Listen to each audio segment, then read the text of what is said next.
이사야 2장부터 4장까지를 보겠습니다. 지난주에 우리가 1장과 5장, 6장을 같이 살펴봤죠. 그래서 이사야 선지자가 이제 소명을 받은 그런 내용, 또 우리가 6장을 통해서 우리가 하나님 앞에 소명을 받은 사람들이 어떻게 해야 될 것인가에 대한 또 묵상을 할 수 있는 그런 말씀이 있었습니다. 특별히 복음서에도 나와 있지만 주님께서도 그 6장에 나오는 말씀을 들어서 너희가 듣기는 들어도 깨닫지 못할 것이요 보기는 보아도 알지 못하며, 그런 말씀들이 예수님께서도 씨 뿌리는 비유에서 말씀하셨던 게 있습니다. 그래서 그 말씀을 씨 뿌리는 비유 속에서 하신 이유가 무엇인가에 대해서 생각해 봐야 돼요. 지금도 동일한 그런 상황이 될 수 있다는 것입니다. 하나님을 믿는 사람들이 하나님을 믿어도 그의 믿음이 어떤 하나님 말씀과 전혀 관계없이 들어도 깨닫지 못하고 보아도 알지 못하고 그냥 그 마음으로 둔하여져서 눈이 막히고 귀가 막혀서 보지 못하는, 그리고 그러한 것들은 돌이켜 구원을 받지 못하게 하려 함이라는 말씀도 있어요. 그러니까 처음부터 그렇게 정했다는 것이 아니라 하나님을 향한, 내가 그리스도를 통해서 구원을 받을 것인가, 성경의 진리를 통해서 그 말씀을 받아들이고 또 그 말씀 속에서 내 인생을 설정하고 온전한 믿음을 지킬 것인가, 그것을 결정하라는 것입니다. 그래서 우리가 성경을 잘못 해석할 때 잘못하면, 물론 하나님은 구원하실 자와 구원받지 못할 자가 정해져 있는 것인가? 난 정해져 있다고 생각을 합니다. 왜냐하면 그분은 완전하신 분이잖아요. 그러니까 지금은 우리가 지금 현재의 나까지, 지금 이 시간까지 나를 기억하지 못하고 있죠. 내일 일을 모르고 있어요. 내 인생의 전반적인 모든 것을 나는 알지 못해요. 근데 그분은 다 알고 계신다는 거죠. 그러니까 가룟 유다에게도 차라리 너 태어나지 않았으면 좋겠다, 그런 말씀도 하셨고, 물론 그것이 성경 말씀을 이루게 하려는 그 멸망의 자식으로 결정되어 있는 그 말씀을 들어서 설명을 했지만, 우리들도 마찬가지라는 것입니다. 내가 지금까지는 예수 그리스도를 믿었지만 내 일생에서 계속해서 그리스도와 함께 온전한 믿음을 지킬 수 있을 것인가, 그것은 무엇으로 판가름 나느냐, 말씀을 들을 것인가. 그냥 뭐 이렇게 복잡하게 믿을 것 없지 않나? 내가 예수를 믿었으면 교회를 다니면 되지 않을까? 이것이 이제 보편적인 크리스천들의 생활이거든요. 근데 말씀과 나와의 관계라는 것은 나의 주인과 내 인생의 주인, 나의 구원자와의 관계를 얘기하는 것이거든요. 그래서 영생에 대해서 요한은 하나님과 참 하나님과 그 아들 예수 그리스도에 대해서 아는 것이라고 했어요. 내가 얼마나 그리스도를 아느냐, 얼마나 하나님을 아느냐, 그것이 영생이라고 했습니다. 그래서 오늘 우리가 이사야서를 보면서 발견해야 되는 것은, 이 말씀은 물론 예수님 오시기 전에 700년 전에 이사야를 통해서 그 백성들에게 주신 말씀이라는 것, 그건 역사적인 사실이에요. 그러나 이 66권이 우리 신구약 66권과 공교롭게 같은 그러한 위치에 있다는 거죠. 1장부터 39장까지가 구약에 해당되고요. 40장부터 66장까지가 신약에 해당하는 그런 것을 볼 때 우리는 이사야를 통해서 우리에게 복음의 메시지를 지금 전하고 있고, 내가 이 말씀을 통해서 어떻게 그리스도인으로서 살아가야 될 것인가, 이런 것을 전달한다는 그런 생각을 가지고 대하여야 될 것입니다. 자, 오늘 2장과 3장, 4장을 공부하는데요. 2장은 4장과 관계가 되어 있다고 했어요. 2장에 대한 해설이 4장에 언급되어 있고요. 그 다음 3장은 1장에 대한 해설이라고 보면 돼요. 같은 맥락으로 되어 있다는 것입니다. 그래서 그 2장이 언급되는 것은 결국 메시아 비전입니다. 이제 700년 후에 오실 예수 그리스도에 대한 어떤 그 계시. 그런데 4장도 마찬가지예요. 네. 그리고 이제 3장은 그 유다의 죄, 이스라엘과 유다의 죄에 대해서, 그들이 어떤 상황에 있는가에 대해서 언급되어 있고요. 이것은 1장에서도 같은 이야기였잖아요. 이스라엘이 어떤 모습인가. 소는 임자를 알고 나귀도 그 주인의 구유를 알건만은 이스라엘은 알지 못하고 내 백성은 깨닫지 못한다. 그러면서도 그들은 열심히 하나님 앞에 예를 갖추고 제물을 드린다 하더라도 하나님 그거 받지 않으시겠다고 하시잖아요. 그러한 맥락이 1장과 3장이 같은 맥락을 이루고 있습니다. 이제 2장부터 보겠습니다.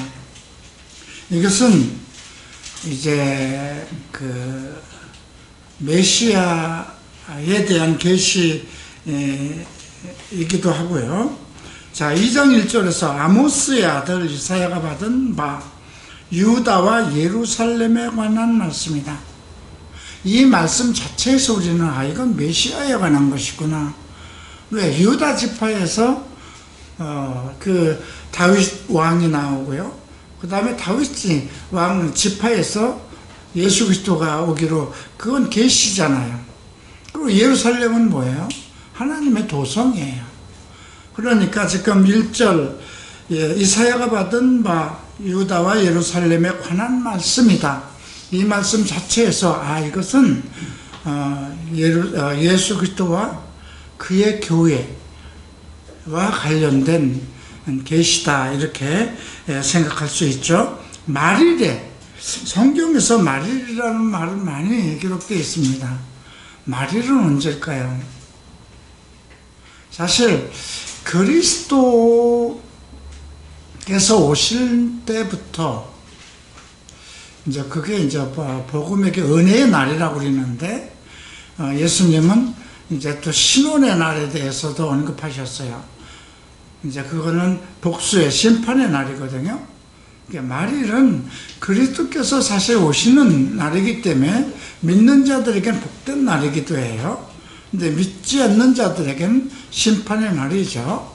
그럼 지금은 어느 때라고 봐야 되냐? 말일이에요. 이미 그 세상은 사도 바울이 이미 얘기했죠. 이미 적그리스도가 와 있다고 그러잖아요. 그죠? 불법이 이미 시작되었다고 선언합니다. 그래서 적그리스도가 이미 이 땅에 있다는 것을 전제. 그러니까 그 적그리스도가 사람으로 태어날 것인데, 그가 지금 태어났느냐, 그걸 얘기하는 것이 아니고요. 적그리스도의 영이 이 땅에서 역사하고 있다는 것입니다. 말일에 여호와의 전의 산이 모든 산 꼭대기에 굳게 설 것이요 모든 작은 산 위에 뛰어나리니. 여호와의 전이라고 했어요. 하나님의 집이죠. 하나님이 계시는 집. 모든 산 꼭대기에 굳게 설 것이며 모든 작은 산 위에 뛰어나리니 만방이 그리로 모여들 것이다. 왜 여기서 모든 산꼭대기, 모든 작은 산이라고 했을까요? 이제 이것은 이 산은 무엇을 얘기하는가? 어떻게 보면 우리가 이제 예수님도 제자들을 데리고 가이사랴 산 쪽으로 이렇게 올라도 다니셨고, 또 구약에 보면 그 이스라엘 백성들은 그 여러 가지 그 산들, 아브라함도 산에 올라가서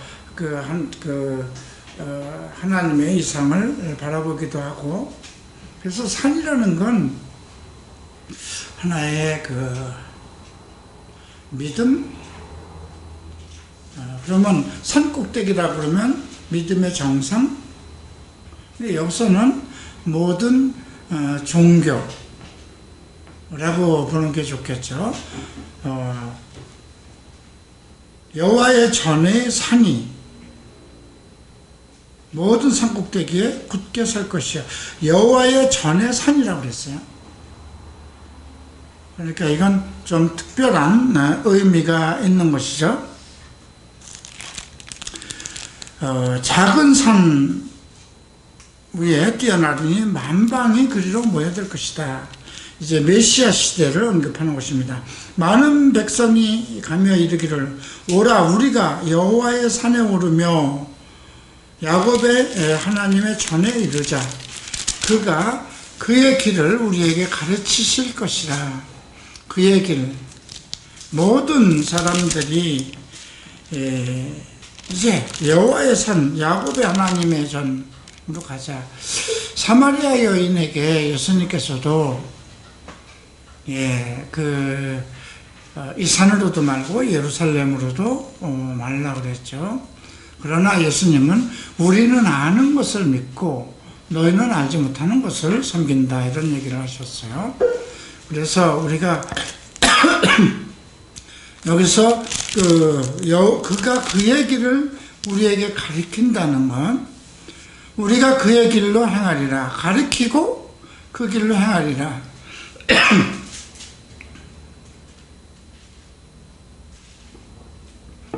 마태복음 마지막 장에도 그런 말씀을 하셨죠. 내가 너희에게 분부한 모든 것을 가리키고 지키게 하라고 그랬죠. 가리키는 목적은 그것이 생활화되게 하기 위한 것이잖아요. 율법을 가리킨 것은 율법을 지키게 한 것이죠. 그러면 복음을 우리에게 가리킨 것은 복음을 우리가 지키게 하는 것이잖아요. 그래서 그 복음의 길을 언급하는 것인데요. 우리에게 가르칠 것이고 그가 그 길로 행하리라 하리니, 우리가 그 길로 행하게 하리니 이는 율법이 시온에서부터 나올 것이요 여호와의 말씀이 예루살렘에서부터 나온다. 이건 찬양에도 있는 거죠. 율법이 시온에서 나온다는 건 뭘까요? 하나님으로부터 나온다는 거예요. 그래서 바울도 율법은 신령한 것이라고 얘기를 했습니다. 우리가 생각할 때 율법으로 사람을 구원하지 못하니 율법을 하나님께서 폐하셨다. 그건 사람을 의롭게 하지 못하기 때문에, 하나님의 그 뜻은 모든 사람을 그리스도와 같이 의로운 사람으로 만드는 건데 율법은 그렇게 할 수 있는 능력이 없다는 거예요. 하나님의 택한 의인으로서 살아가는 법을 주신 것입니다. 그래서 그거를 지키지 못하면 결국 심판을 받는 것이잖아요. 그런데 그 율법이 그래서 잘못 이해를 하면 율법은 폐한 것이다, 필요 없는 것이다, 이렇게 얘기할 수 있는데, 율법이 시온에서 나온다는 것은 하나님에게서부터 나왔다는 거예요. 시온은 하나님의 영이 임재한 곳, 시온 자라고도 하고요, 그리스도의 자리라고도 합니다. 여호와의 말씀이 예루살렘에서 나온다. 예루살렘은 도성입니다.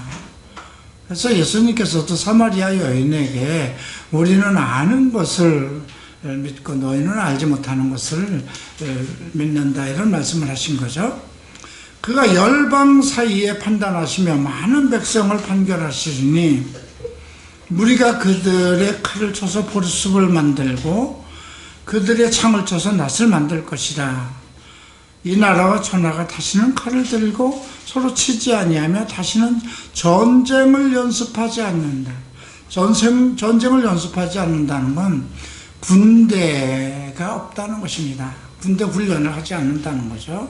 이 땅에서 전쟁이 필요 없으니까 전쟁을 위한 군대의 어떤 훈련도 없을 것이고 무기 생산도 없을 것입니다. 그러니까 지금 뭐 이미 천년왕국은 왔다. 예수님이 오심으로부터 이 세상에는 이제 하나님의 복된 세상이 시작되었다. 천년왕국이 왔다. 이렇게 얘기하는 사람들은 이 말씀에 대한 이해를 해야 되죠. 아직 각국은 전부 다 무기 생산을 하고 있고 뭐 핵을 만들고 그러잖아요. 그러니까 메시아가 오는 날에는 그럼 메시아의 초림을 얘기하는 것은 아니에요. 예수님은 이 땅에 와서 그의 왕국을 세우기 위해서 교회를 세우셨고요. 이제 하나님의 사람들을 모두 구원하기 위한 초림을 하신 거예요. 그리고 이제 예수께서 오실 때에는 그 예수 그리스도를 믿는 그 모든 사람들에게 그리스도의 왕국에서 평안을 누리게 하시기 위해서 이 땅에 이제 다시 오시는 거죠. 야곱의 족속아 오라. 우리가 여호와의 빛을 행하자. 주께서 주의 백성 곧 야곱 족속을 버리셨음은 그들이 동방 풍속에 가득하며. 지금 이제 야곱 족속을 부릅니다. 부릅니다. 이스라엘 백성을 부르죠. 지금 예수께서 초림하셨고 이 땅에 오셨는데도 아직도 이스라엘 백성은 메시아를 믿지 않고 아직도 율법을 지키고 있죠. 그러나 이것은 반드시 이제 이루어질 것이 우리가 계시록을 통해서 알고 있는 것이고요. 주께서 주의 백성 야곱 백성을 버리셨으면 그들이 동방 풍속, 이건 이방인들의 풍속, 여러 가지 잘못된 이방인들이 가지고 있는 풍속들이죠. 가득하며 그들이 블루셋 사람들과 같이 점을 치며 이방인과 더불어 손을 잡아 언약하였으며. 이거는 원래 가나안 땅을 주셨을 때 이방인들과 언약하지도 말고 결혼도 하지 말라고 그랬거든요. 그들을 다 원래는 죽이라고 명령을 했었던 것입니다. 그 땅에는 은금이 가득하고 보화가 무한하며 그 땅에는 마필이 가득하고 병거가 무수하며 그 땅에는 우상도 가득하므로. 그러니까 지금 7절에서는 왜 이들이 동방 풍속을 섬기고 블루셋 사람들과 같이 점을 치고 이방인과 손을 잡았냐면 그들이 가지고 있는 어떤 재물, 이것에 미혹됐다는 거예요. 그리고 그들이 가지고 있는 어떤 군사력, 국가의 힘, 그러나 그 땅에는 우상도 가득하다고 그랬어요. 그들이 자기 손으로 짓고 자기 손가락으로 만든 것을 경배하며 천한 자도 절하고 귀한 자도 굴복하니 그들을 용서하지 마옵소서. 그러니까 모든 사람들이 우상을 섬기는 그러한 이방 국가들을 언급하고 있습니다. 근데 이스라엘 백성들이 그런 것에 미혹된 것을 언급하시고요. 너희는 바위 틈에 들어가며, 이건 이제 메시아가 올 때에 언급된 것이니까 우리가 계시록 6장, 7장, 8장에서 언급된 말씀이기도 하죠. 바위 틈에 들어가며 진토에 숨어 여호와의 위엄과 그 광대하심의 영광을 피하라. 그날에 눈이 높은 자가 낮아지고 교만한 자가 굴복되고 여호와께서 홀로 높임을 받으시리라. 자, 이제 마지막 때에 나타날 것. 그래서 이스라엘 백성을 이제 초청하는 겁니다. 12절 봅니다. 대저 만군의 여호와의 날이 모든 교만한 자와 거만한 자와 자고한 자에게 임하리니 그들이 낮아지리라. 이것은 마음의 상태를 얘기하는 거죠. 하나님은 모든 사람을, 우리가 로마서에서 이방인이나 헬라인이나 하나님은 차별이 없다고 하셨죠. 사람을 외모로 보지 않는데 그들이 정말 높은 마음, 교만한 마음을 가지고 있다는 거죠. 레바논의 높은 모든 백향목과 바산의 모든 상수리 나무와 모든 높은 산과 모든 솟아오른 작은 언덕과 모든 높은 망대와 모든 견고한 성벽과 다시스의 모든 배와 모든 아름다운 조각물을 물의 이 말이니 이거 심판이 우리가 계시록 18장을 보면 모든 상고 그러니까 전 세계 바다를 장악하고 있는 그러한 모든 상선들과 그 다음에 세계의 경제를 운영하는 거상들 그들이 다 심판받을 것을 언급했듯이 여기서도 그냥 레바논의 높고 높은 모든 백향목이라고 했어요. 레바논이 왜 이렇게 자랑할 수 있었나요? 정말 솔로몬 성전을 아름답게 거룩하게 꾸미는데 레바논의 백향목을 사용했어요. 그래서 그들이 그만큼 그 레바논 사람들이 어떤 자부심이라고 그럴까요? 그리고 여기에 나오는 높은 산과 솟아오른 모든 언덕들은 각 지도자들과 각 사람들의 마음을 뜻하기도 하고요. 높은 망대와 모든 견고한 성벽과 이거는 국가의 자존심이죠. 다시스의 모든 배와 모든 아름다운 조각물 그날에 자고한 자는 굴복되고 교만한 자는 낮아지고 여호와께서 홀로 높임을 받을 것이요. 계속해서 여호와께서 홀로 이제 그 높임을 받을 것에 대해서 언급하고 있습니다. 우상들은 온전히 없어질 것이다. 그러니까 이건 메시아의 날이에요. 예수가 이 땅에 오실 때가 아니면 이 땅에서 우상이 없어질 리가 없고요. 이 땅은 그때까지 어떻게 될까요? 돈 많은 사람이 최고인 거예요. 그래서 모든 사람이 권력을 가지려고 들고 높은 산에 어떤 다스리는 통치자가 되려고 하고 그 다음에 모든 그 운영권이라든가 여기선 배를 얘기하지만 지금은 뭐 이제 비행기나 이런 걸 통해서 각국 간의 모든 거래, 상거래 이런 모든 것을 언급하는 것이죠. 사람들은 암열과 토굴로 들어가서 여호와께서 땅을 진동시키려고 일어나실 때에 그의 위엄과 광대하심의 영광을 피할 것이라. 이거 계시록에 나오는 말씀이에요. 또 20절 보겠습니다. 사람이 자기를 위하여 경배하라고 만들었던 은 우상과 금 우상을 그날에 두더지와 박쥐에게 던지고. 우상을 왜 만드느냐? 우상을 보기 위해서 우상을 만드나요? 우리말에 이런 말이 있습니다. 절에 붙여줘라고 절하는 거 아니잖아요. 절에 가서, 그죠? 부처에게 절하는 건 나를 위해서 절을 하는 거잖아요. 이게 똑같은 얘기예요. 자기를 위하여 경배하려고, 자기가 정말 대단한 존재가 되기 위해서 그 우상의 힘을 빌려고 하는 거죠. 근데 그것이 모두 두더지와 박쥐에게 던져지고 암혈과 험악한 바위 틈에 들어가서 여호와께서 땅을 진동시키려고 일어나실 때에 그의 위엄과 광대하심의 영광을 피하리라. 너희는, 이 22절 함께 읽읍시다. 너희는 인생을 인지하지 말라. 그의 호흡은 코에 있고 샘을 같이 가졌다. 이제 갑자기 우상을 얘기했더니 인생에 대해서 얘기합니다. 너희는 인생은 사람을 의지하지 말라. 그 호흡은 코에 있고 샘을 가치가 있네. 죽으면 끝난다는 거죠. 그죠? 그래서 누구를, 우상도 자기를 경배하기 위해 만든 우상도 다 버림을 받을 것이고, 높은 자도 다 낮아질 것이고, 또 인생도 의지하지 말라.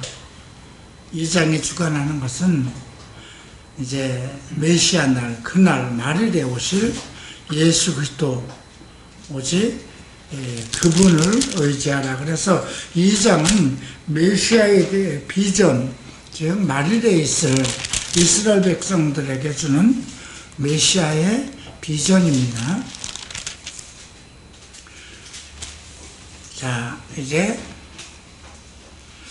이 말씀과 함께 4장으로 먼저 넘어갑시다. 근데 이제 그날에 그렇게 시작했기 때문에 3장 다음으로 이어지는 거예요.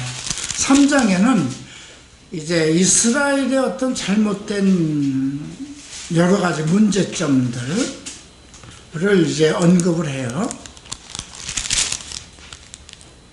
그리고 그날에 7 여자가 한 남자를 붙들고 말하기를 우리가 우리 떡을 먹으며 우리 옷을 입으리니 다만 당신의 이름으로 우리를 부르게 하여 우리가 수치를 면케 하라. 이거 참 이해가 안 되는 말씀이죠. 무슨 말씀일까요? 7 여자. 왜 7이라는 숫자를 썼을까요? 이건 7이라는 숫자는 우리가 어떤 하나님의 완전 숫자라고 하지만 이 숫자를 봤을 때 7 여자라고 했을 때 어떻게 이것을 이해해야 될까요? 이게 무엇을 상징하는 얘기예요? 우리가 7 귀신 들린 막달라 마리아 이렇게 생각해 볼 수 있고요. 7 여자가 한 남자를 붙들고 말합니다. 우리가 우리 떡을 먹겠다고 그럽니다. 우리는 먹을 것은 있다는 거예요. 또 하나, 우리 옷을 입으니 우리는 굶주리지 않고 충분히 무언가 가지고 있다는 거예요. 다만 당신의 이름으로 우리를 배부르게 하라. 우리를 부르게 하라. 여자로서 이스라엘에서 여자의 수치는 뭘까요? 결혼 못하는 것입니다. 지금은 남자들이 오히려 지금은 남자들이 맥을 못 추는 그런 세상이 되었지만 이스라엘의 여인들의 꿈은 메시아 꿈을 가지고 시작하는 거예요. 한 여인이 이제 메시아를 낳을 것에 대한 그 말씀을 이제 우리가 하와가 받았잖아요. 그죠? 이미 창세기 3장 15절에서 언급된 말씀이에요. 내가 아들을 낳을 것이니 그 아들이 뱀의 머리를 멸할 것이라는 그 계시를 받은 거예요. 그래서 이스라엘 여인은 모두 아들을 낳기를 소망합니다. 우리가 한나나 또 스가라의 부인 세례 요한의 어머니라든가 그 이스라엘 여인들에게는 뭔가 아들을 갖고 싶어하는 그런 꿈을 가지고 있어요. 근데 그걸 혼자 낳는 게 아니잖아요. 남자가 있어야 되는 거죠. 근데 이 상황을 보면 먹을 것도 있고 입을 것도 있는데 남자가 없는 거예요. 그 여인으로서 무엇을 나타낼 길이 없는 거예요. 남자가 있어야 되는 거예요.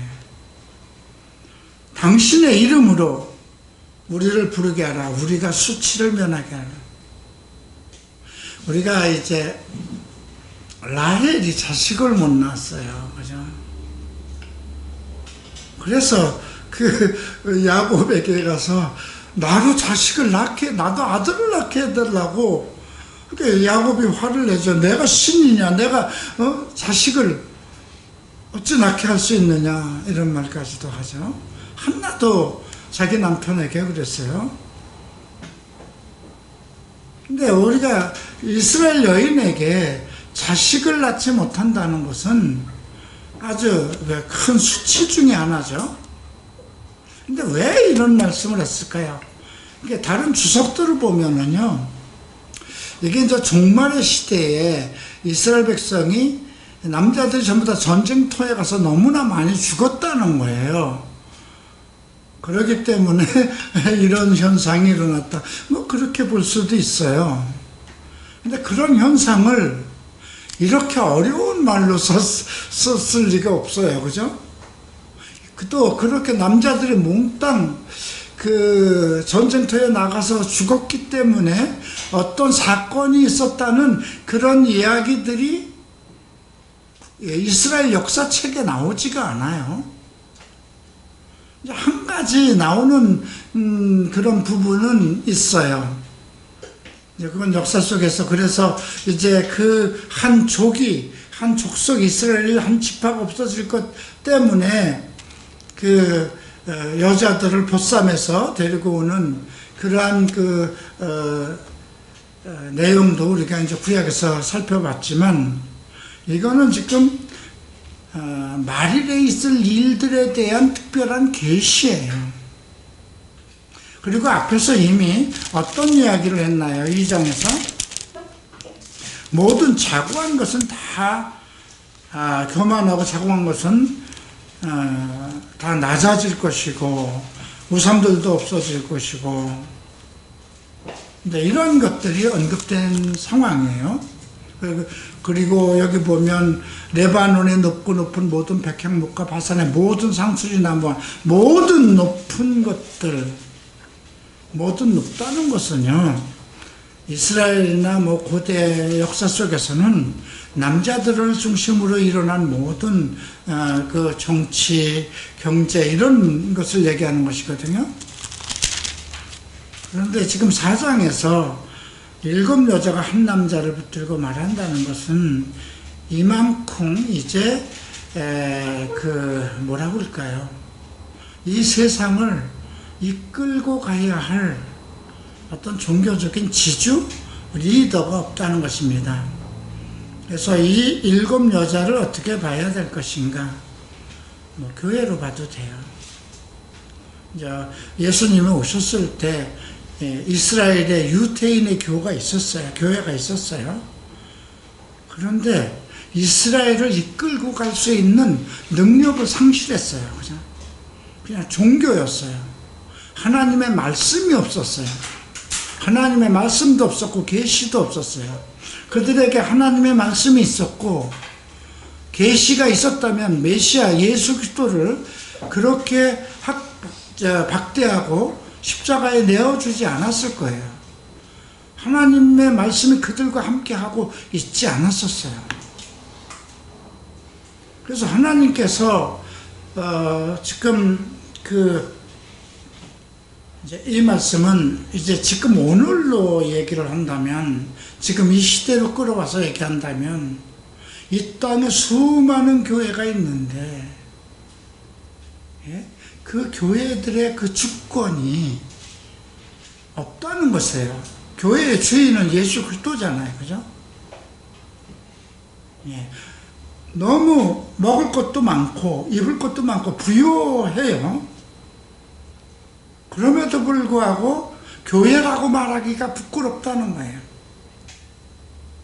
우리가 정말 이만희 신천지를 받지만 그걸 교회라고 볼 수 없는 거잖아요. 부끄러움이잖아요.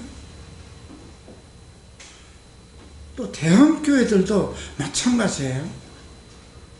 그들에게 메시아에 대한 표적과 그리스도에 대한 말씀이 없다면 그 교회는 주권을 상실한 거잖아요. 근데 그때가 되면, 말일이 되면 모든 교회가 이런 상황이 되고 메시아를 바란다는 거예요. 그만큼 사회적으로 어떤 하나님의 말씀과 이런 것들이 다 떨어져. 근데 예수님께서도 내가 올 때에 세상에서 믿음을 보겠느냐 이런 말씀도 하셨죠. 그날이 또 나옵니다. 그날. 그러니까 그날은 그리스도의 날입니다. 여호와의 싹이, 여호와의 싹은 누구야? 이새의 가지라고 그러죠. 다윗의 아버지 이새의 가지라고 그럽니다. 여호와의 싹이 아름답고 영화로울 것이요. 메시아를 얘기하는 겁니다. 그 땅의 소사는 이스라엘 피난한 자를 위하여, 이스라엘의 피난한 자를 위하여 영화롭고 아름다울 거예요. 이스라엘의 피난한 자들은 누굴까요? 예수 그리스도의 시대에도 이스라엘의 피한 자들이 있었어요. 누구예요? 제자들이에요. 그죠? 유태교와 제사장들과 국가와에서 인정받지 못하는 자들이었죠. 여호와의 싹이 그들을 위하여 영화롭고 아름다울 것이며, 지금 이 시대를 얘기하면 하나님의 은혜를 알지 못하고 정말 사람으로서 어떤 살아갈 수 없는 그런 아픔과 고통을 가지고 있는 사람들,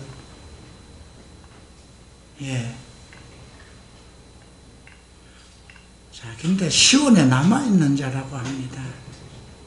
오직 주 여호와를 바라는 사람들을 얘기합니다. 종교적인 것에 빠져 있지 않고 어떤 율법 생활에 만족하지 않고 정말 무엇인가 그 갈급한 심령 속에서 자기의 영혼 때문에 고통받는 자들, 시온에 남아있는 자, 예루살렘에 머물러 있는 자, 곧 예루살렘 안에 생존한 자 중 기록된 모든 사람은 거룩하다 칭함을 얻으리니, 그리스도 안에 있는 사람입니다. 우리가 누가복음에 보면 시몬이라는 사람이 나와요. 그죠? 그가 예수 그리스도의 나서 이제 그 성전에 들어갔을 때 할례를 하고 이제 들어간 거죠. 그를 보고 이제 이 종을 놓아주시려는가 보다. 메시아가 오기 전에는 죽지 아니할 것이라는 계시를 받았다고 그랬어요. 그 시몬이. 또 한 여자가 나와요. 그죠? 늙은 과부예요. 84세까지, 그죠? 아마 15살에 결혼했다가 15살부터 과부가 되었다고 그렇게 기록되어 있을 거예요. 그 성전에서 살았어요. 이 두 정의인이 예수 그리스도를 안고 축복하는 그 내용 속에 우리가 생각해야 될 것은, 그들이 일생을 통해서 메시아를 향했다는 거예요. 죽기 전까지도.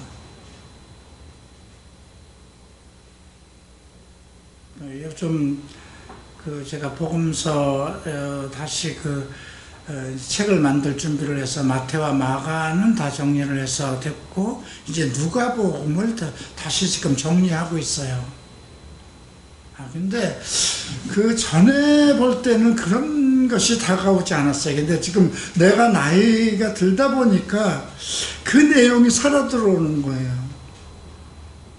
시몬이 내가 예수 그리스도 메시아를 보기 전까지는 죽지 아니할 것이라는 성령의 계시를 받았다는 그 말씀과, 그 안나가 정말 이웃 남편이 죽은 지 처녀 때 시집가서 죽고 나서 평생을 84세라고 기록되어 있는 것 같았어요. 성전에서 있었다는 거죠. 그들의 소망이 무엇이었을까? 오직 메시아였잖아요. 그죠? 근데 하나님께서 그들이 그런 믿음을 가지고 있었기 때문에 아들 예수, 그 구유에 있다가 지금 마리아의 품속에 있는 아들을 볼 수 있었다는 거예요. 딱 보는 순간에 이분이 메시아라는 걸 알 수 있었다는 거죠. 근데 여기에 보면 시온에 남아있는 자라고 그랬어요. 우리가 로마서 9장에도 언급되어 있죠. 이스라엘 백성이 모래와 같이 많을지라도 오직 남아있는 자만 구원을 받을 것이라는 겁니다. 이 땅에 엄청난 많은 크리스천들이 정말 바다의 모래처럼 많을지라도 하늘로 올라가는 기쁨을 그 은혜를 입은 사람이 과연 얼마나 될까요?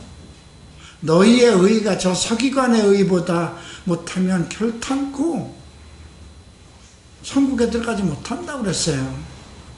우리가 정말 그 서기관처럼 성경을 다 필사하고 성경을 쓰다가도 여호와가 나오면 가서 목욕 제배를 하고 또다시 써야 되고, 한자가 잘못되면 다 정리하고 또다시 써야 되고, 모든 율법을 다 지키고 살아온 그들만큼 할 수 있을까요? 못하는 거예요.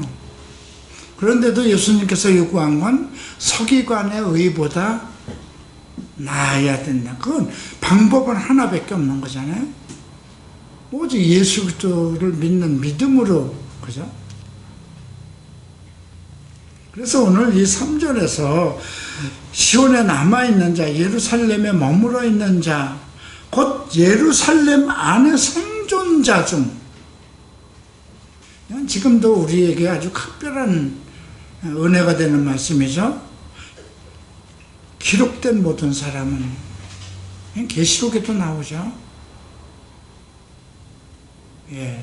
이 책에 농명되지 못한 사람, 생명책에 농명되지 못한 사람은 구원받지 못하고 모두 불못에 던져진다. 이는 주께서 심판하시는 영과, 영에 대한 얘기가 나옵니다. 소멸하는 영으로 시온의 딸들의 더러움이라고 그랬습니다. 시온의 아들들이라고 그러지 않았어요? 딸들은 오직 누구를 바라봐야 됩니까? 메시아만을 바라보는 거잖아요. 교회입니다. 딸들의 더러움을 시키며 예루살렘의 피를 그 중에서 청결케 하실 때가 되었다. 예루살렘의 모든 원한을 갚으실 때가 언제일까요? 예수님이 오실 때입니다. 심판하는 영과 소멸하는 영이라고 그랬어요. 자, 근데 세례 요한이 예수 그리스도를 뭐라고 증거했나요? 그는 나는 물론 너희에게 세례를 주지만 내 뒤에 오시는 그분은 성령과 불로 너희들을 세례할 것이다, 그러죠? 이게 같은 얘기예요, 그죠? 심판하는 영과 소멸하는 영으로 시온의 딸들의 더러움, 이거 조금 반대되는 거지만 남아있는 자들에게는 어떻게 될까요? 하나님의 성령과 하나님의 성령으로 덧입혀주는 거죠. 소멸하는 영으로 시온의 딸들의 더러움을 씻기시며 예루살렘의 피를 그 중에서 청결하게 하실 때라. 여호와께서 거하시는 시온 자이죠. 시온 산과 모든 집회 위에 모든 성도가 모이는 곳이죠. 낮이면 구름과 연기, 밤이면 화염의 빛을 만드시고, 이거 지금 애굽에서 나와서 광야에서 있었던 이야기잖아요, 그죠? 낮이면 구름 연기, 어떤 해의 어떤 세상의 어떤 고통과 아픔에서 보호하신다고 볼 수도 있어요. 밤이면 화염의 빛, 추운 밤속에서는 밤에는 빛이 필요하죠. 또 추위를 또 덮어줘야 될 것이고요. 그 모든 영광에 덮개를 두시며, 덮개를 둔다는 건 이제 우리말로 하면 뚜껑이죠. 또 초막이 있어서 낮에는 더위를 피하는 그늘을 지으며 또 풍우를 피하여 숨는 곳이 되리라. 근데 초막이 있다고 그랬습니다. 거대한 궁전이나 이런 것이 아니고 초막이 있어서 낮에는 더위를 피하는 그늘을 지으며 풍우를, 바람과 비를 피하여 숨는 곳이 있으리라. 이거는 그 예루살렘의 그 시온에 남아서 예루살렘의 안에 생존하는 자들, 그래서 이 책에 농명된 그들 자는 서로 그들이 죄가 많다 하더라도 시원한 심판을 하고 소멸하는 영으로 그 모든 더러움을 씻겨준다는 거예요. 이제 뭐 하나의 이방인들의 어떤 모든 죄, 어쩌면 우리에게도 해당되는 것이죠. 그리고 그들이 살아가는 모든 길, 어떤 낮에 구름과 연기죠. 밤이면 화염의 빛을 만드시고, 이건 어떤 그 세상으로부터 오는 여러 가지 환난과 고통에서 지키신다는 말씀이고요. 예, 이게 이제 메시아의 날에 있을 일들이 언급되었습니다. 그래서 2장과 같이 본 것이고요. 이제 3장을 봅니다. 3장을 보기 전에는 1장 이 말씀을 좀 보죠. 슬프다 범죄한 나라여, 허물어진 백성이여, 행악의 종자여, 행위가 부패한 자식이로다. 그들이 여호와를 버리며 이스라엘의 거룩한 일을 만홀히 여겨 멀리하고 물러갔도다. 그죠? 4절을 보면 딸 시온은 포도원의 망대같이 참외밭의 원두막같이 에워싸인 섬같이 겨우 남았다고 그랬어요. 근데 아까 2장 그 4장에서 언급된 시온에 남아있는 딸 시온을 얘기하고 있죠. 그냥 다 세상은 예루살렘과 모든 이 이스라엘이 다 이제 더러움과 강과 우상과 이런 걸로 다 망쳐버린 거예요. 근데 겨우 남아있는 거예요. 근데 이거 지금 오늘날 세상과 같지 않나요? 근데 특별하게 시온과 예루살렘이라고 이야기를 했어요. 처음에는 유다와 예루살렘을 얘기했어요. 그죠? 하나님의 도성과 택한 백성이에요. 그렇게 볼 때 이거는 교회를 향한 메시지예요. 그죠? 이 땅에 그리스도를 믿는 모든 교회들, 그죠? 그 교회가 가지고 있는 수치, 야, 우리는 배불러, 입을 것도 많아. 근데 우리는 남자가 없어. 그리스도의 주권을 상실했어. 우리는 종교운동만 있고 활동만 있고 성경도 없고, 근데 그런 상황이에요.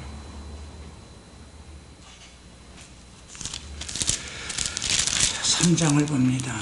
보라, 주 만군의 여호와께서 예루살렘과 유다가 의뢰하며 의지하는 것을 제하여 버리시고, 우리가 지금 2장 마지막에 인생을 의지하지 말라고 그랬어요. 근데 3장 1절에서 여호와께서 예루살렘과 유다가 의뢰하며 의지하는 것을 제하여 버리시되 곧 그가 의지하는 모든 양식과, 첫 번째는 양식과 모든 물과 용사와 전사와 재판관과 선지자와 복술자와 장로와 50부장과 귀인과 모사와 정교한 장인과 능란한 요술자를 그리게 할 것이며. 자, 먼저는 먹을 것이에요. 그죠? 먹을 것이 없으면 이들이 이렇게 되는 거는 너무 먹을 것이 풍부하고 배가 불러서 타락하고 있다는 거예요. 그리고 모든 재판관, 선지자, 복술자 다 없앤다는 거죠. 자, 4절, 그가 또 소년들을 그들의 고관으로 삼으며 아이들이 그들을 다스리게 하시니. 이건 좀 이상하잖아요. 그죠? 소년들을 그들의 고관으로 삼으며 아이들이 그들을 다스리게 하시니. 이건 뭘까요? 통치 구조나 사회 권력 구조가 어떤 지혜와 지식과 어떤 그 하나님의 권위에 의해서 세워지는 것이 아니고 얼굴 반반하고 말 잘하고 세습되고, 그죠? 지금 국회의원 여러분들 그 비례대표에 나오는 놈들이나 다 한번 보세요. 어디 국회의원 감이 있습니까? 백성이 서로 학대하며 각기 이웃을 잔해하며 아이가 노인에게 비천한 자가 존귀한 자에게 교만할 것이며, 그죠? 노인이 길을 가다가 나이 든 사람이, 어린아이들이 청소년들이 담배 피고 뭐 잘못하는 거 보고 야단치면 몰매 맞잖아요. 비천한 자가 존귀한 자에게 교만할 것이요. 국가의 어떤 도덕과 윤리가 다 깨어진다는 거예요. 혹시 사람이 자기 아버지 집에서 자기 형제를 붙잡고 말하기를 내게는 겉옷이 있으니 너는 우리의 통치자가 되어 이 폐허를 내 손 아래 두라 할 것이면, 그냥 아무나 붙잡고 야 여기 우리의 통치자가 되라, 자기의 형제라고 그랬어요. 근데 그날에 그가 소리 높여 이르기를 나는 고치는 자가 되지 아니하겠노라.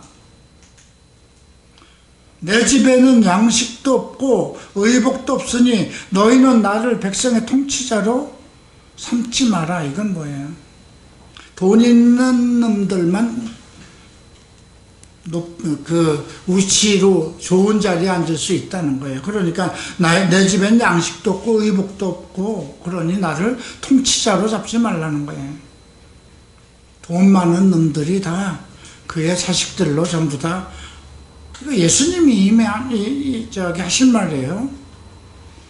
세상의 왕들은 자기의 자녀들을 임의로 앉힐 것이지만 너희는 그렇지 않다고 그랬죠.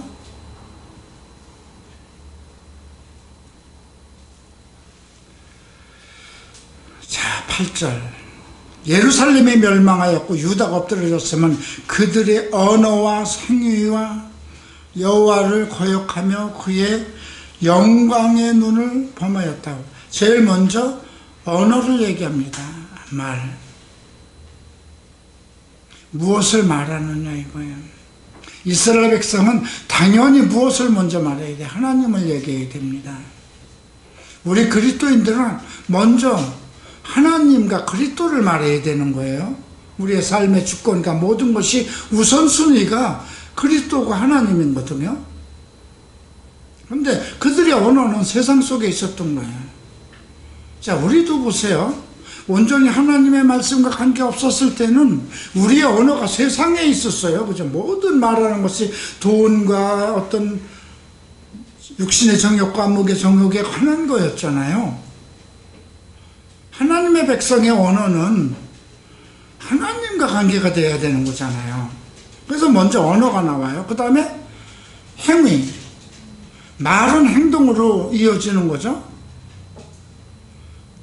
말과 행위가 여호와를 거역한다는 건 그들의 삶 자체가, 그들이 말하는 그 모든 것과 삶의 자체가 여호와와 관계가 없다는 거예요. 이게 뭐 세상 사람들이면 괜찮은데 지금 유다와 예루살렘, 하나님께서 메시아의 언약을 준 이스라엘을 얘기하는 거잖아요. 그죠? 하나님의 도성. 그의 영광의 눈을 범하였다. 그들의 삶 자체가 하나님의 영광을 바라보고 살지 않고 있다는 거예요. 오직 자신들의 영광으로 해서 살고 있다는 거죠. 그들의 안색이 불리하게 증거하며 그들의 죄를 말해주고 숨기지 못할 소돔과 같으니 다 드러나요. 그들의 삶 전체가 소돔과 같이 드러나고 있다는 거죠. 그들의 영혼에 화가 있을진저 그들이 재앙을 자취하였도다. 스스로 재앙을 만들고 살았다는 겁니다. 하나님의 백성들이 예수를 예수라고 말하고 살면서도 입으로는 교회를 다니고 나는 하나님의 백성이라고 하면서도 소돔과 같은 생활을 하고 있었기 때문에 재앙을 스스로 만들었다는 겁니다. 자, 10절 함께 읽겠습니다. 너희는 의인에게 복이 있으리라 말하라. 그들은 그들의 행위의 열매를 먹을 것이요. 그런 속에서도 남아있는 거예요. 그죠? 시온에 망대처럼 남아있다고 그랬잖아요. 다 세상은 우상과 더러움으로 아주 초토화된 예루살렘의 시온은 망대처럼 조그맣게 남아있는데, 그래서 너희는 의인에게 복이 있으라 말하라. 그들은 그들의 행위의 열매를 먹을 것이요. 의인은 자기네들의 삶 속에서 먹을 것이다. 바울도 얘기했어요. 복음의 사람은 복음으로 살리라 그랬어요. 네. 여러분, 지금 교회들이 난립니다. 이게 지금 코로나가 더 가면 어떻게 될 건가? 오늘 어떤 한 전도사가 감리교 전도사인데요. 성도도 많지도 않아요. 우리보다도 적어요. 10명 밖에 안 돼요. 근데도 아직도 대면 예배를 못하고 있대. 왜 그러냐 하니까 교단 자체에서 하지 말라 그런대요. 그들의 왕은 교단이에요. 교단에서 뭐 도와주는 거 있으니까 월 20만 원 준대요. 그래서 그럼 그 월 20만 원 받지 말고, 자기는 그렇게 되면 목사가 못 된대요.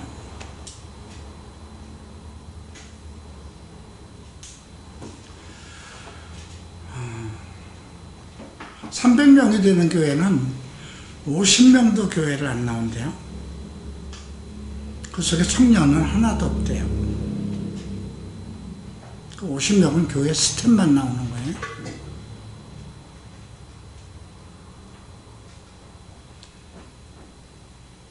그 어느 큰 대형 교회, 1000명이 넘는 교회는 교직자들이 이제 많을 거잖아요. 전도사에서부터 부목사까지. 근데 월급을 줄 돈이 헌금에서 나오지 않는데요. 그래서 그동안 은행에 저축했던 걸로 월급을 준다고 합니다. 교회가 비대면 예배를 들어간 지 얼마나 됐어요? 1년 됐나요? 안 됐어요. 6개월도 안 됐어요. 그죠?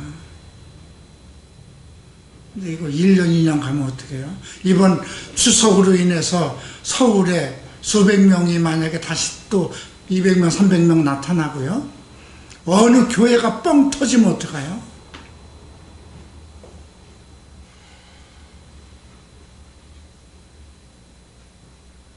저는 참 감사합니다. 아마 오늘부터 벌써 추석 연휴가 들어갔는데, 추석 연휴 저녁에 그래도 청년들이 이 많은 사람이 모여서 하나님의 말씀을 들으려고 하는 교회가 우리나라에 몇 개나 될까요?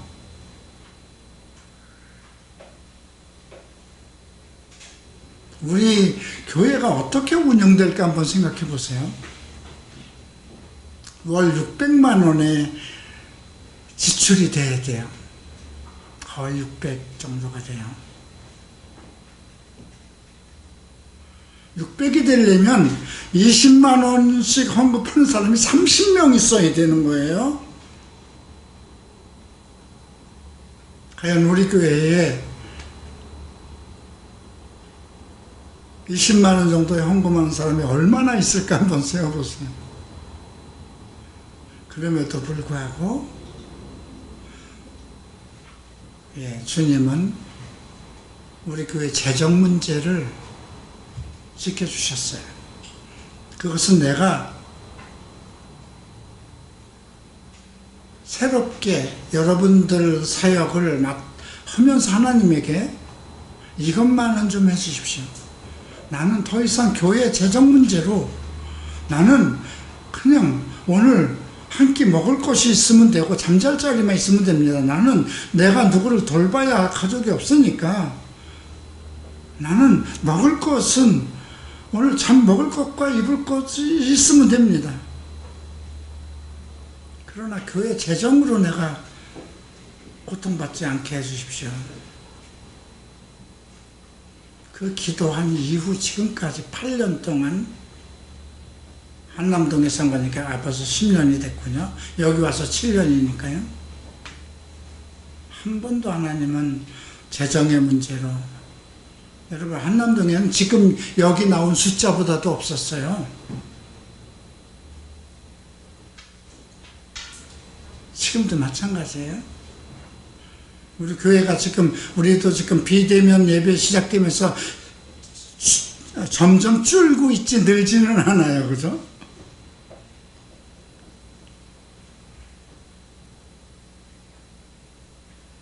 하나님이 하나님의 방법대로 이끌어가는 건 어떻게 말로 표현할 수가 없어요.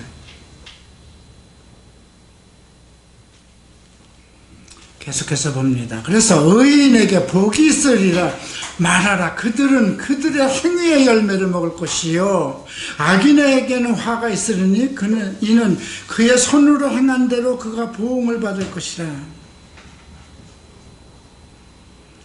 악인의 손으로 행한다는 건 뭐예요? 그가 하는 일마다 악하다는 거죠. 내 백성을 학대하는 자는 아이요 다스리는 자는 여자들이라. 이건 율법과 전혀 어긋나는 거예요. 내 백성이여 내 인도자들이 너를 유혹하여 내 다닐 길을 어지럽히느니라. 인도자들은 바르게 인도해야 되잖아요. 근데 여기서 어린아이에게는 내 백성을 학대하는 자는 아이라는 건 무슨 뜻일까요? 예, 바울도 너희가 언제까지나 아이로 살 것이냐 묻습니다. 내가 너희를 젖으로 먹이고 밥으로 시작하지 않았다는 거죠. 근데 언제까지나 아이로 살 것이냐 책망합니다. 그래서 그 히브리서에서 너희가 벌써 때가 오래되었으니 선생이 되어야 됐을 것인데 아직 다시 누구에게 가르침을 받을 그런 상황이다.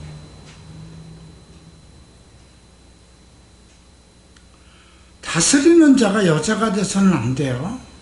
하나님은 물론 국가적인 거 이런 걸 얘기하는 것이 아닙니다. 영적 지도자를 얘기하는 것입니다.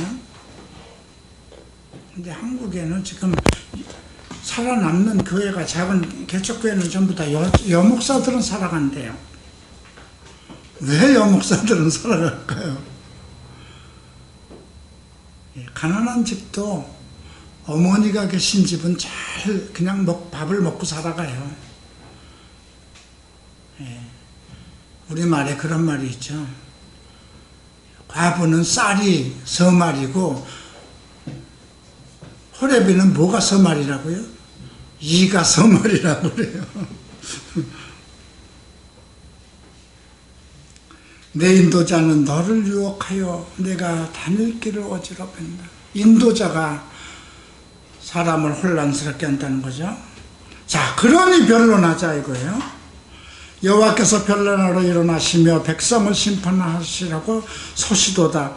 여호와께서 자기 백성들의 장로들과 고관들을 심문하러 오시리니 포도원을 삼킨 자는 너희며 가난한 자에게 탈취한 물건들이 너희 집에 있도다. 어찌하여 너희가 내 백성을 짓밟으며 가난한 자의 얼굴에 맷돌질하느냐. 주 만군의 여호와 내가 말하였느니라. 백성들을 돌보라고 둔 지도자 장로 고관들이 포도원을 삼켰다 그러죠. 이제 16절 봅니다. 여호와께서 말씀하시되 시온의 딸들이 교만하여, 시온의 딸들은 교회입니다.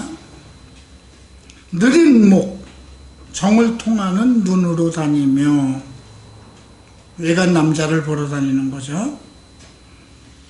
아기작거려 걸으며, 발로는 쟁쟁한 소리를 내는 건 무녀들이 춤출 때 발에다가 어떤 소리 나는 구슬 같은 걸 댑니다. 그러니까 교회는 이미 무녀와 같다는 거예요. 그러므로 주께서 시온의 딸들의 정수리에 딱지가 생기게 하며 여호와께서 그들의 하체가 드러나게 하시리라. 교회에 부정된 거 더러운 거 다 드러나게 하신다는 거예요. 왜 그럴까요? 그들의 입으로 하나님을 말하고 예수 그리스도를 말하기 때문이죠. 주께서 그날에 그들의 장식한 발목걸이와 머리에 망사와 반달 장식과 귀걸이와 팔목걸이와 얼굴 가리개와 화관과 발목 사슬과 띠와 향압과 호신부와 반지와 코걸이와 예복과 겉옷과 목도리와 손주머니와 손너울과 세마포 옷과 머리수건과 너울을 제하시라. 없는 것이 없어요. 그죠? 교회는 어떻게 해야 돼요? 정결한 세마포를 입어야 되는 거잖아요. 근데 무녀와 같이 돼버렸죠. 그때 썩은 냄새가 향기를 대신하고 노끈이 띠를 대신하고 대머리가 숱한 머리털을 대신하고 붉은 베옷이 화려한 옷을 대신하고 수치로운 흔적이 아름다움을 대신할 것이며 너희 장정은 칼에 너희 용사는 전란에 망할 것이며 그 성문은 슬퍼하며 곡할 것이며 시온은 황폐하여 땅에 엎드리라. 이스라엘이 폭삭 망해서 그래서 완전히 이제 이건 바벨론 포로가 돼서 다 끌려갈 것을 예언하는 겁니다. 그러니까 이스라엘의 멸망은 유다 지파의 타락과 예루살렘 토성의 타락인 거예요. 하나님과의 관계가 끊어진 거예요. 지금 똑같은 거예요. 어쩌면 대한민국이 잘못되는 것도 온 세계가 망하는 것도 미국이 하나님을 경외했던 시절이 어땠어요? 얼마나 축복했나요? 그죠? 그 어느 나라도 그 어떤 수천 년의 역사를 가지고 있는 나라도 그 200년의 역사밖에 없는 미국을 따라잡지도 못하고 아직도 따라잡지 못해요. 근데 지금 어떤가요? 그렇게 된 이유가 무엇일까요? 교회입니다. 그래서 오늘 이사야 선지서를 이렇게 우리가 보면서 지금 이 말씀들을 지금 우리에게 하신다고 생각해야 돼요. 지금의 현 세상을 바라봐야 될 것이고 우리가 무엇을 해야 될 것인가? 교회의 회개 운동과 그러니까 우리가 석 스미스 목사님이 1960년대에 예수 사람 운동, 지저스 피플 무브먼트라는 그 운동을 일으켰어요. 그냥 간단히 얘기해서 지저스 무브먼트인데요. 예수 운동.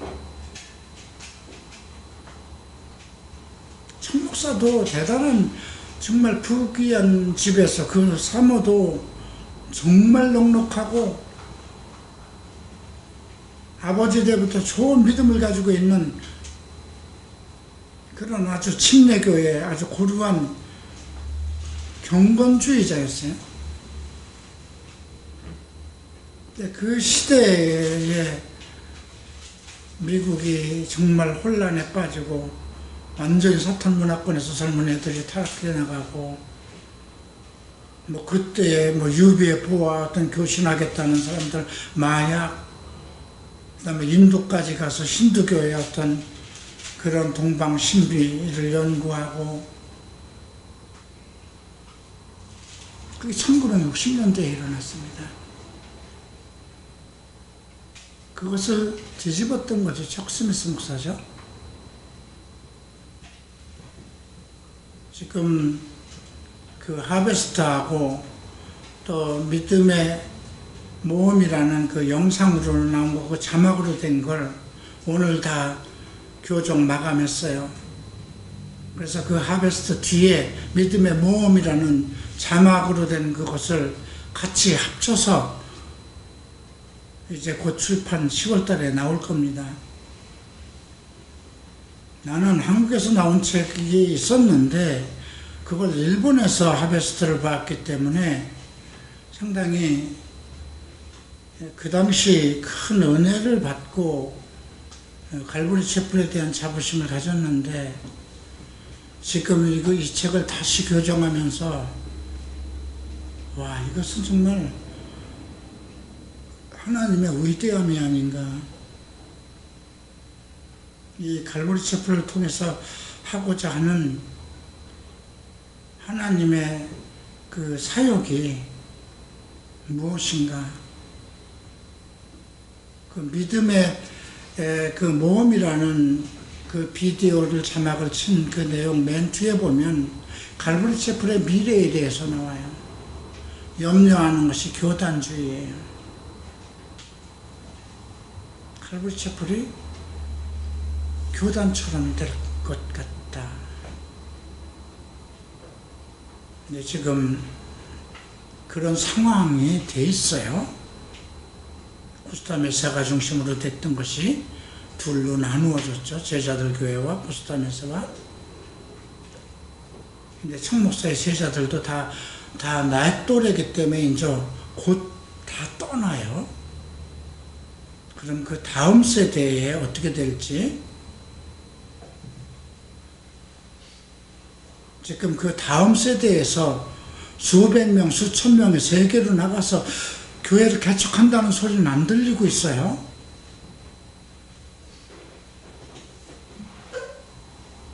그냥 수천 명, 수만 명이 나오는 한국의 대형 교회처럼 갈보리 채플이 그렇게 이루고는 있어도 석스미스 목사님 때와 같이 그냥 몇 명이 나가서 가정 채플을 성경 공부를 하면 그것이 교회가 되고 하는 그런 역사가 안 일어났다는 거죠. 그리고 교회는 지금 교단 중심의 어떤 체제와 같은 시스템으로 되고 있어요.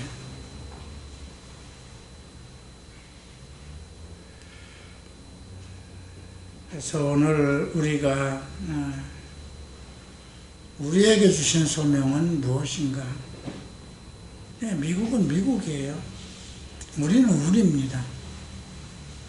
우리가 미국의 도움을 받고 살아온 것도 아니고 그들의 지원과 그런 것을 받은 것이 세운 것은 아닙니다. 이 교회는 하나님께서 주권적으로 자기가 필요한 때에, 이때에 하나님께서 세우신 거죠. 그래서 나는 여러분들이 자부심을 가져야 되지 않을까 싶어요. 아, 이 시대에 주께서 나를 부르신 것인가? 이사야가 얘기하잖아요. 내가 여기 있습니다. 나를 보내소서. 그것이 어느 때인가요? 천사가 와서 숯불을 입에 댔을 때 죄가 사하여졌다는 확신과 함께 우리를 위해서 누구를 보낼까 했더니 내가 여기 있습니다. 나를 보내소서. 그것이 우리 교회에서도 이루어져야 되지 않을까. 그런 때가 오지 않았나 그렇게 생각합니다. 기도하고 마치겠습니다.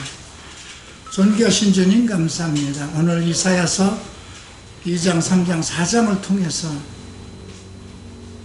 오늘날 우리 교회의 실태를 봅니다. 그리고 우리의 모습을 발견합니다. 주께서 말씀하시기를 의인은 의인에게 복이 있으라. 그들은 그들의 행위의 열매를 먹을 것이라 했습니다. 주님, 우리로 의인을 삼아주심을 감사합니다.